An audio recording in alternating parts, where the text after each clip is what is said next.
I'd noticed him for 3 weeks. Same man, different locations.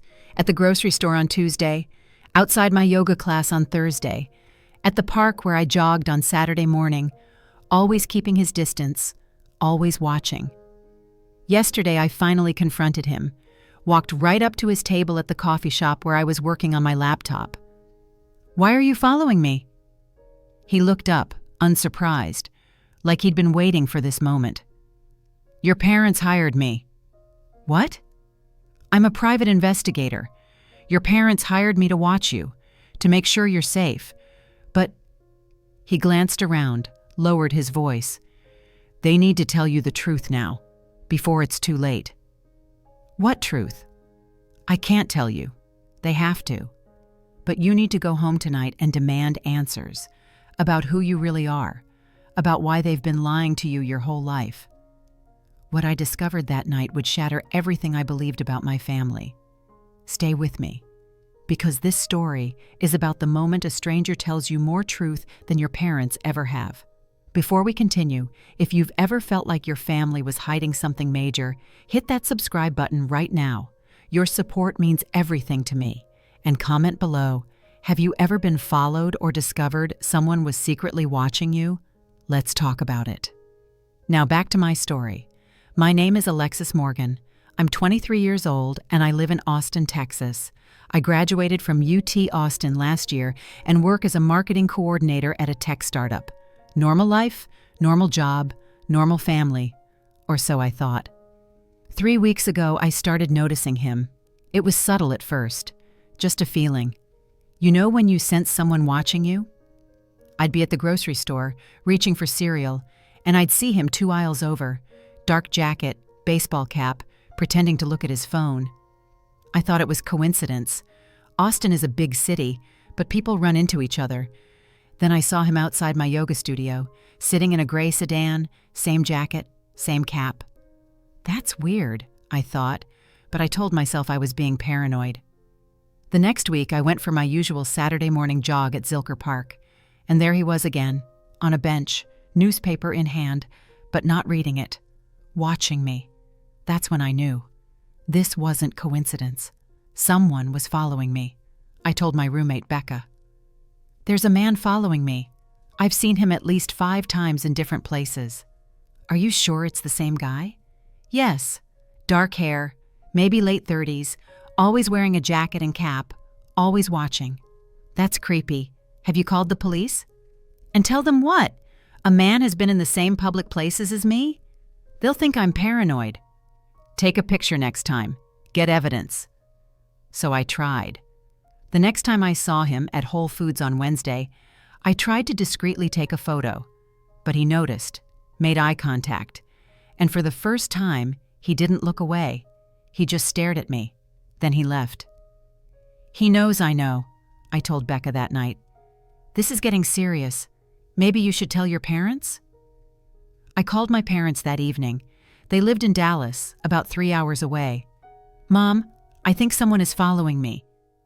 "What? Who?" "I don't know. A man. I've seen him multiple times, different locations. He's always watching me." There was a pause. Too long of a pause. "Mom?" "Honey, you're probably just being paranoid. Austin is a big city. You might see the same people around." "Mom, he's been outside my yoga studio, at my grocery store, at the park where I jog. That's not coincidence." "Have you called the police?" "Not yet. I wanted to tell you first." "Well, be careful." "Lock your doors. Stay aware of your surroundings." She sounded worried, but not surprised, and that bothered me. Yesterday, I was working at my favorite coffee shop, Momentum Coffee on East 6th Street.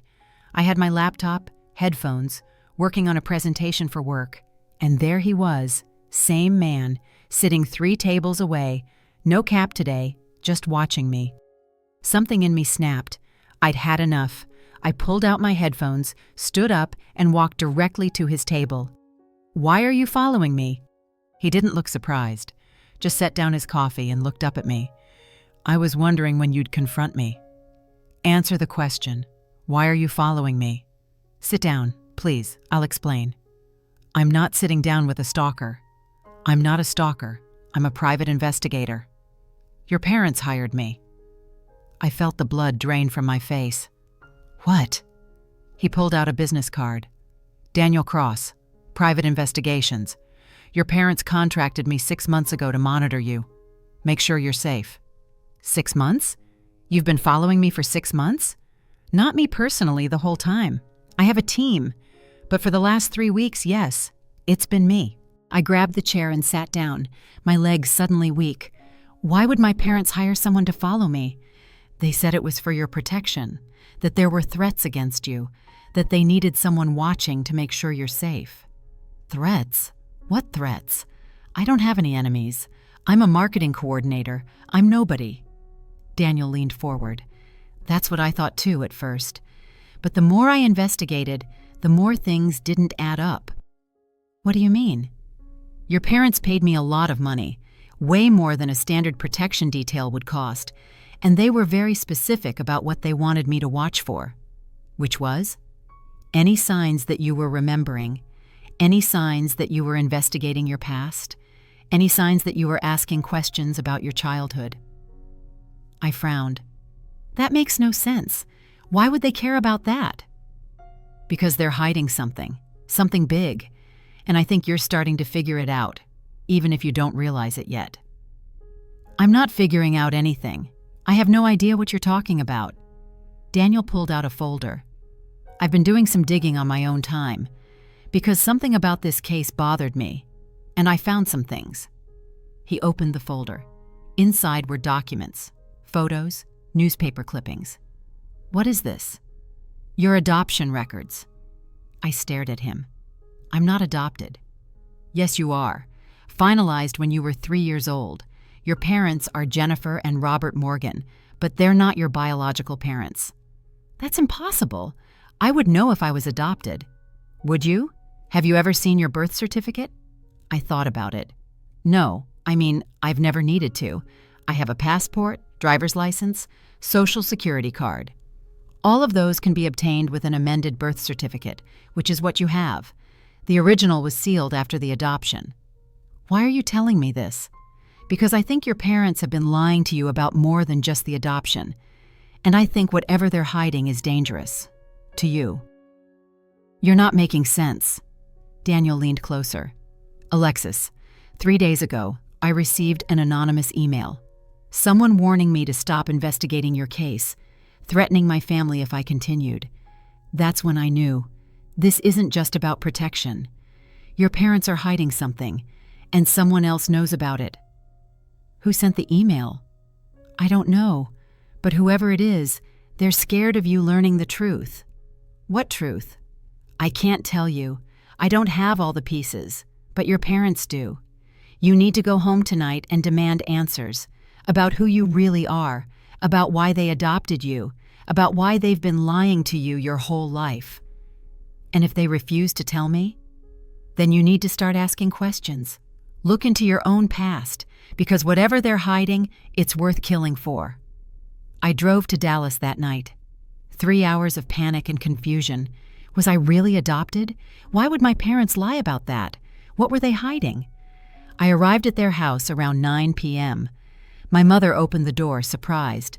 Alexis, what are you doing here? We need to talk. Now. My father appeared behind her. What's wrong? I pushed past them into the living room. Am I adopted? The color drained from both their faces. What? My mother said weakly. Am I adopted? Yes or no? They looked at each other. That look. The one that confirmed everything. Sit down, my father said quietly. Answer the question first.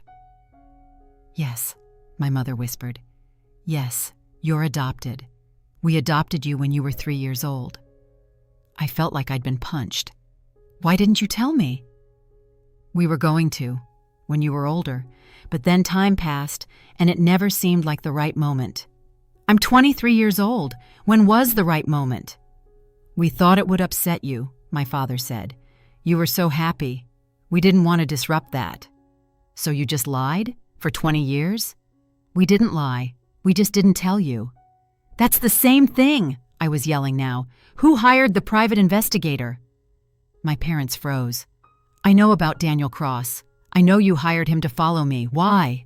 My mother started crying. How did you find out? He told me, today. He said you've been having me followed for 6 months. He said someone threatened him to stop investigating. What are you hiding? My father sat down heavily. This is exactly what we were trying to prevent. Prevent what? You asking questions. You digging into your past, because your past is dangerous, Alexis. What does that mean? My mother wiped her eyes. Your biological parents, they're not good people. Who are they? We can't tell you. Why not? Because if you know, you'll try to find them.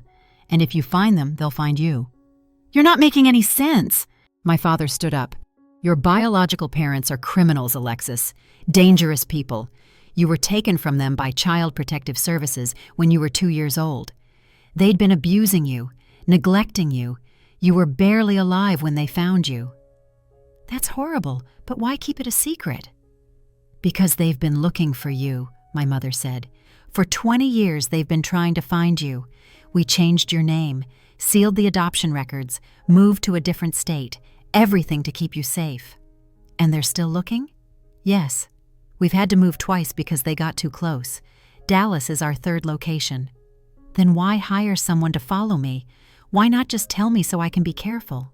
Because we were afraid you'd do exactly what you're doing now. Start asking questions, start investigating. That draws attention. The more people who know about your past, the more danger you're in.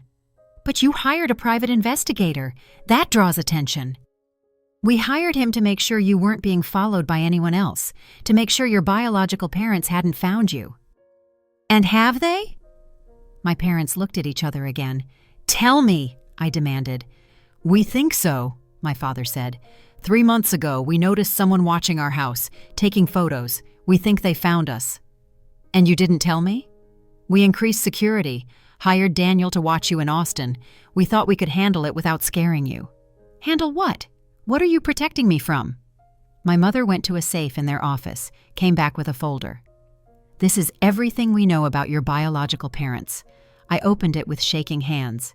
Inside were police reports, court documents, photos. My biological father, Marcus Reeves, convicted felon, drug trafficking, weapons charges, currently serving 25 years in federal prison.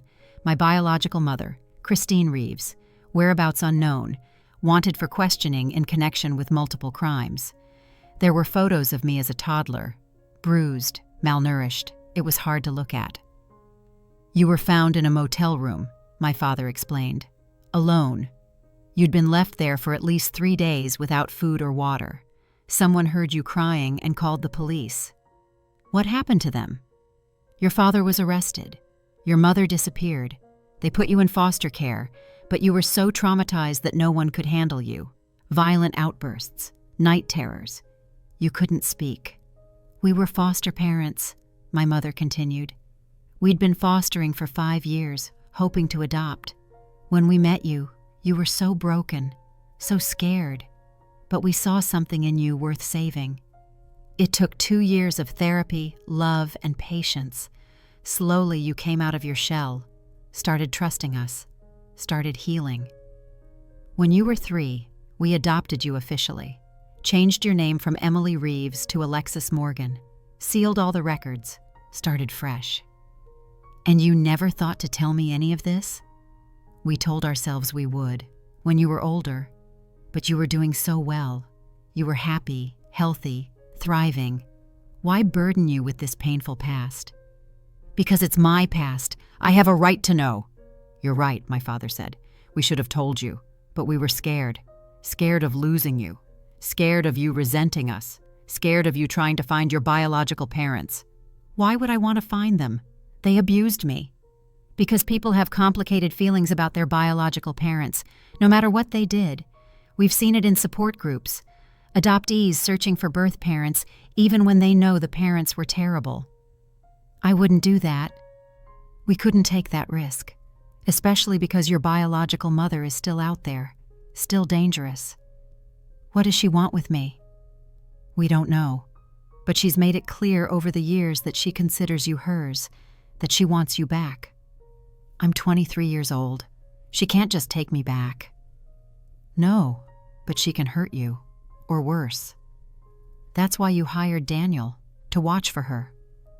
Yes, and 3 weeks ago, he noticed someone else watching you. A woman, fitting Christine's description. My heart stopped. She's in Austin? We think so. That's why Daniel made himself more visible. He wanted you to notice him, to confront him, so he could warn you. Warn me about what? That you need to leave Austin, come home, or go somewhere safe, until we figure out what she wants. I stayed at my parents' house that night. Couldn't sleep, just lay in my childhood bedroom, processing everything. I was adopted. My biological parents were criminals. My biological mother was looking for me. The next morning, Daniel called my father. She's been at Alexis's apartment, Christine. She's been inside. How do you know? My father asked, putting him on speaker. I have a contact who checked. Signs of entry.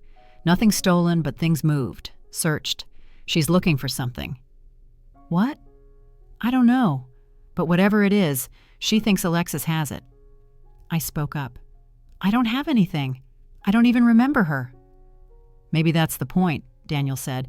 Maybe you have something and don't even know it. From when you were a toddler. Like what? I don't know. But I suggest you search your belongings. Anything from your childhood. Anything your parents gave you. She's looking for something specific. After we hung up, I looked at my mother. Do I have anything from before the adoption?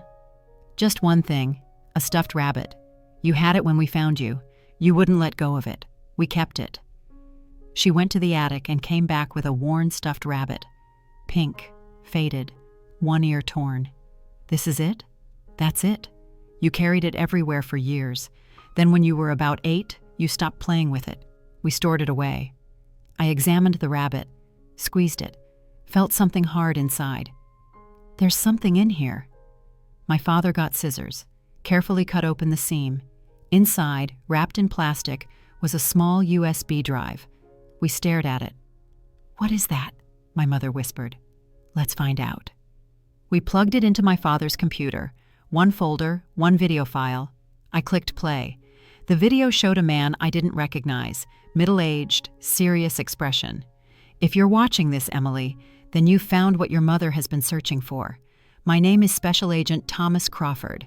I worked with your biological father, Marcus Reeves. I was undercover. He was my informant. I felt my jaw drop. Your father wasn't just a criminal. He was helping the FBI take down a major trafficking organization.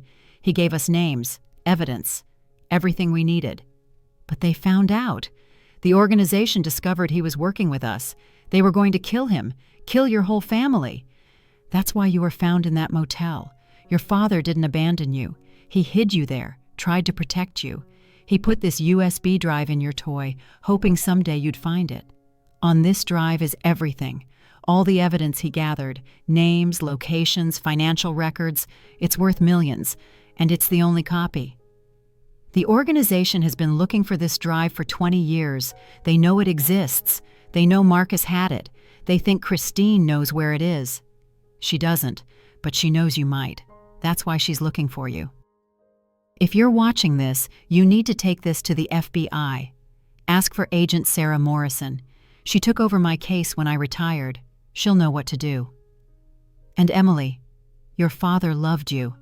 What he did to protect you. Don't believe whatever they told you about him. He was a good man trying to do the right thing. The video ended. We sat in silence. Oh my God, my mother whispered. My biological father was an FBI informant, I said, still processing, and he hid evidence in my toy. That's why Christine is looking for you, my father said. She doesn't want you. She wants the USB drive. We need to call the FBI, my mother said. No, I said. First, we need to get somewhere safe. If Christine knows I have this, I'm in danger. We called Daniel, explained everything. I'm coming to get you, all of you. We're going to a safe location, then we're calling the FBI. He arrived an hour later with 2 other investigators. We drove to an undisclosed location in Oklahoma, a safe house. From there, we contacted the FBI, asked for Agent Sarah Morrison. She arrived the next day, took the USB drive, listened to our story. "Marcus Reeves was a hero," she said. "He gave his life to help us. He died in prison 3 years ago, murdered by someone connected to the organization he was trying to take down." "And my biological mother?" "Christine Reeves is dangerous, but she's also desperate. The organization is after her, too. They think she has this evidence. She's been running for 20 years. "What happens now?" "We take the evidence. We finally finish the case Marcus started. We take down the remaining members of the organization, and we offer Christine a deal. Cooperate with us, and we'll give her protection." "Do I have to meet her?" "No, not unless you want to." "I don't. She abandoned me.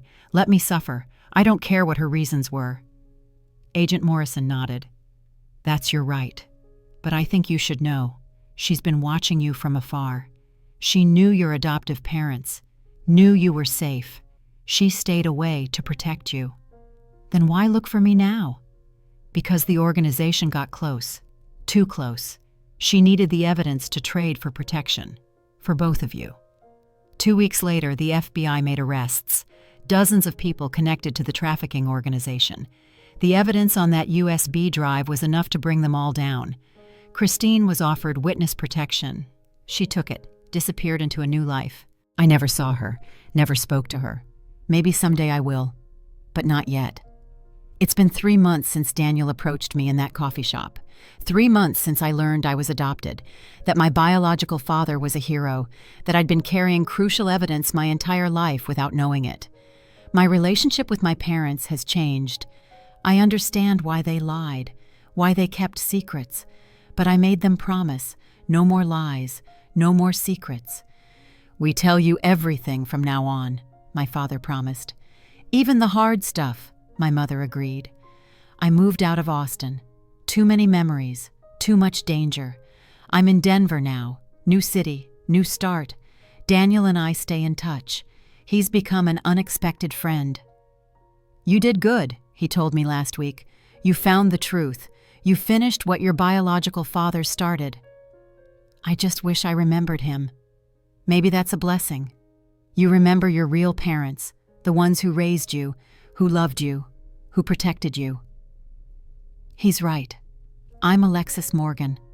I'm 23 years old. I was Emily Reeves for the first 3 years of my life.